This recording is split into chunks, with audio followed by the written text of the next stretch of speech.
नमस्कार विद्यार्थी मित्रांनो, LLB 3 इयरची नवीन अपडेट आलेली आहे. ती आपण बघणार आहोत. खूप विद्यार्थ्यांचे प्रॉब्लेम होते की ऑब्जेक्शन ट्रॅकरसाठी आपल्याला फीज पे करावी लागणार आहे की नाही करावी लागणार आहे. खूप प्रॉब्लेम्स होते त्यासाठी. आता ऑलरेडी पब्लिक नोटीस म्हणजे CETने ऑफिशियली नोटिफिकेशन काढलेली आहे.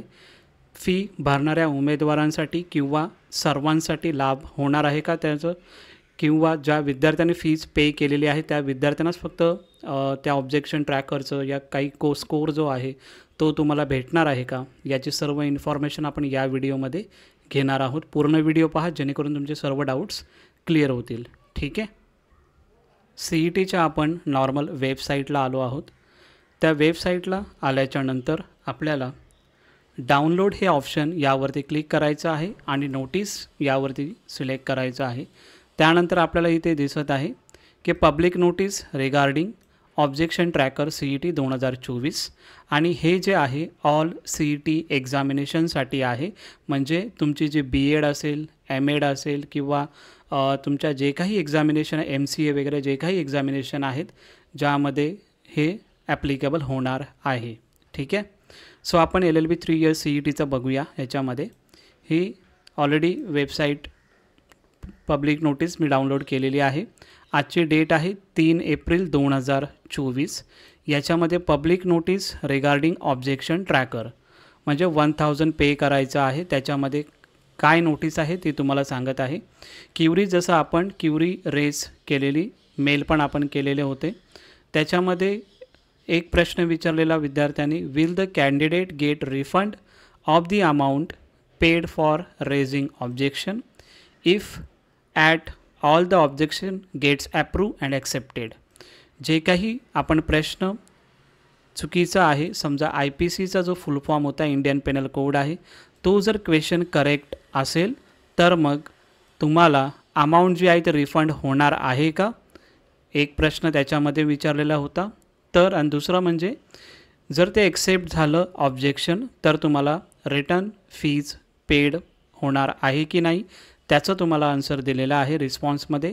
Any candidate who doubts any question or answer as incorrect he she can raise objection by paying the objection fee non refundable.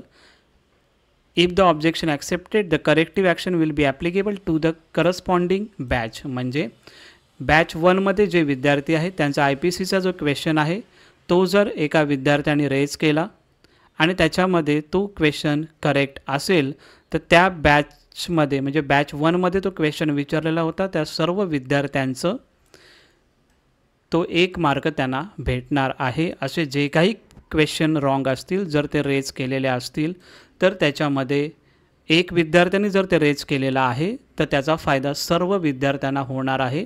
म्हणजे त्या बॅचमध्ये जे विद्यार्थी असतील बॅच 1मध्ये जर रेज केलेला आहे त्या विद्यार्थ्यांना होऊन जाईल. बॅच 2मध्ये काही विद्यार्थ्यांनी रेज केला असेल ते करेक्ट आन्सर आलं तर बॅच 2च्या विद्यार्थ्यांना त्याचा फायदा होईल. असं बॅच 3 आणि बॅच 4 असं त्या बॅच वाईज त्या विद्यार्थ्यांना फायदा होऊन जाईल की एका विद्यार्थ्यांनी जर रेज केलं आणि त्यामध्ये त्याला सर्व समजा तो आन्सर करेक्ट आहे तर त्याला 1 मार्क भेटेल. असं सर्व विद्यार्थ्यांना 1 मार्क भेटून जाईल. बट त्याची जी फीज आहे जी पेड केलेली आहे ती रिफंड होणार नाही. ठीक आहे. सेकंड क्युरी याच्यामध्ये विचारलेली की if the objection is accepted who all will get benefited from the objection, only candidates who paid the fee या ऑर ऑल. जसं मी आता तुम्हाला सांगितलं की जे all the objection which get approve accepted the corresponding correction action will be applicable to all the candidates of the entire batch irrespective of fact whether they had raise an objection or not.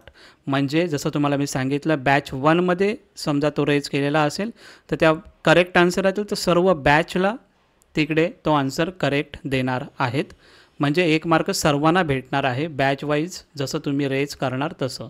आता यामध्ये प्रश्न असा येतो की तो raise करणारा question कोण raise करणार आहे असा प्रश्न इथे येऊ शकतो. तर जे विद्यार्थी एक क्वेश्चन समजा कोणीतरी रेज केलं तर दुसरा क्वेश्चन कोणीतरी कसं करा असं जर एकमेकांना जर तुम्ही हेल्प केली तर त्या पद्धतीने तुमचे सर्व क्वेश्चनचे आन्सर आणि तुम्हाला त्याचे मार्क्स पण भेटू शकतात. ठीक आहे. तर ही नोटीस आहे. सर्व विद्यार्थ्यांना पे करायचं आहे का? तर नाही. पर्टिक्युलर समजा जे स्टुडंट आहेत त्यांनी जरी पे केलं तरी सर्व विद्यार्थ्यांना त्याचा फायदा होऊन जाईल. अशा पद्धतीची नोटीस ही आलेली आहे. खूप विद्यार्थ्यांचे प्रश्न येत होते की सर समजा फी जर पे केली तर रिफंड होणार का? तर रिफंड होणार नाही. पण त्यामध्ये जर तुमचं आन्सर करेक्ट असेल तर एंटायर बॅचला तो तुम्हाला मार्क तुम्हाला भेटणार आहेत. ठीक आहे. अशा पद्धतीची नोटीस होती, ते तुम्हाला सांगण्याचा इथे प्रयत्न केला आहे मी. काही डाऊट असतील तर नक्की मला तुम्ही कमेंट बॉक्सला विचारा. नक्की तुम्हाला मी हेल्प नक्की करेन. ठीक आहे. Thank you so much. आणि नवीन विद्यार्थी तुमचे जे असतील किंवा तुमचे जे काही विद्यार्थी असतील किंवा तुमचे मित्र असतील त्यांनाही हा व्हिडिओ पुढे शेअर करा. Thank you so much.